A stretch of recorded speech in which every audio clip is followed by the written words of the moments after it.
Guys, your first comic coming up is a very funny comic. One of the rising stars of Canadian comedy, can be heard on Sirius XM and CBC Radio. Please go absolutely nuts. They're very funny. Brad Semotiuk.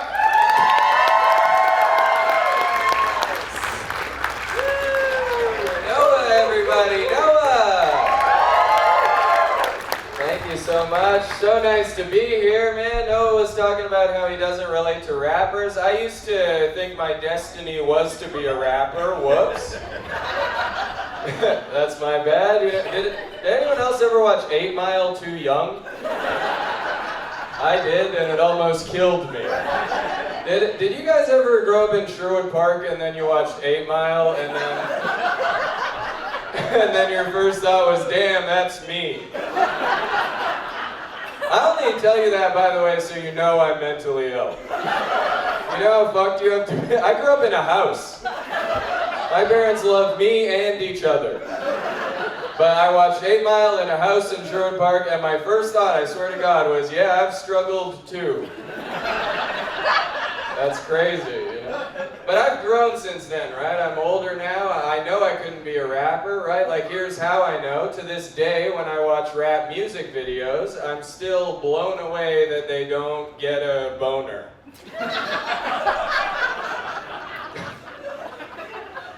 You guys know what I mean by that? You guys ever seen one? Every rap music video, 30 beautiful ladies twerking in a guy's face. He's standing there not even smiling. How do they do that? I can't do that, you know? Girl touches my arm, I think about proposing. But I don't want to lie to you guys. I don't want to come up here all cocky, pretend that I'm getting twerked on every day. You know? I've never been twerked on, to be honest. But I did, like, you'd have to be having the weirdest day of your life as a woman to twerk on me. See me on the dance floor, you're like, damn, I could knock him over. But I went to the club once, right? I went to the nightclub once, you know, and I was on the dance floor, and a woman came up and she started grinding on me. Praise the Lord. God always provides, my brothers. She started grinding. It was awesome. We were on the dance floor grinding. I was thinking we were going to get married, right?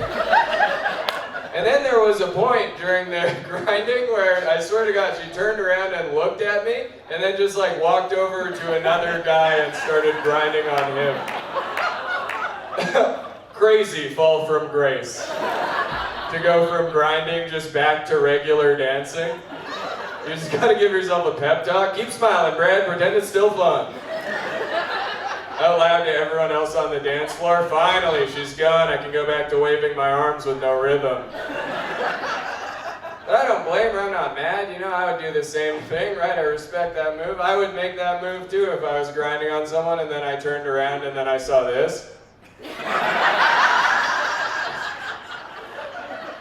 And I'll tell you this too. Before I decided I was going to be a rapper, my main hobby was I used to pretend to be a cat for fun.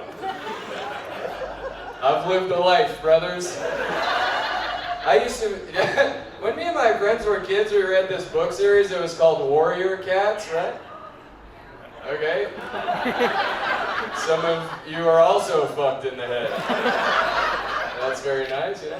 And we read it and we decided we were going to be cats. You know, we took it very serious. We would cut our nails into claws. We'd cat scratch fight on the playground for supremacy.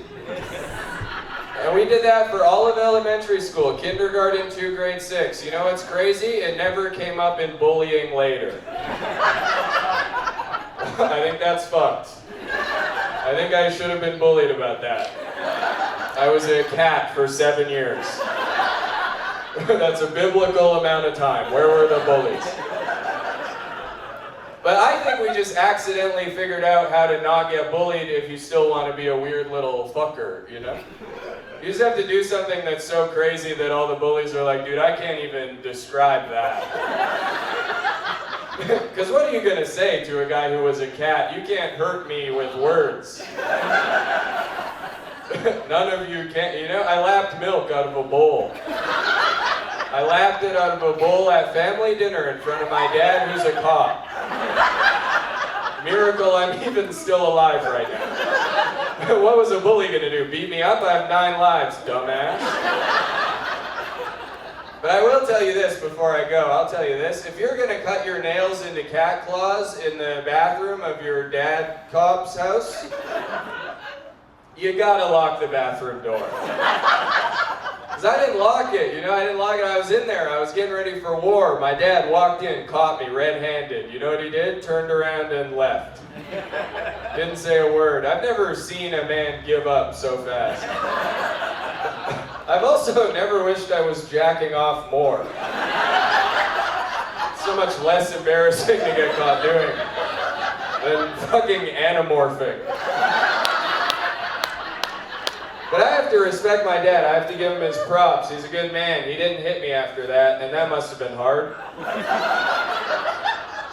You guys know the police, they love hitting. You know, and he didn't, you know? Because he wasn't a hitter, he wasn't a spanker, you know, and maybe he should have been, because then I was a cat for a long time. Someone should have hit me. People think I look like a school shooter now. Imagine me with claws. Someone should have taken me out behind the barn and fucking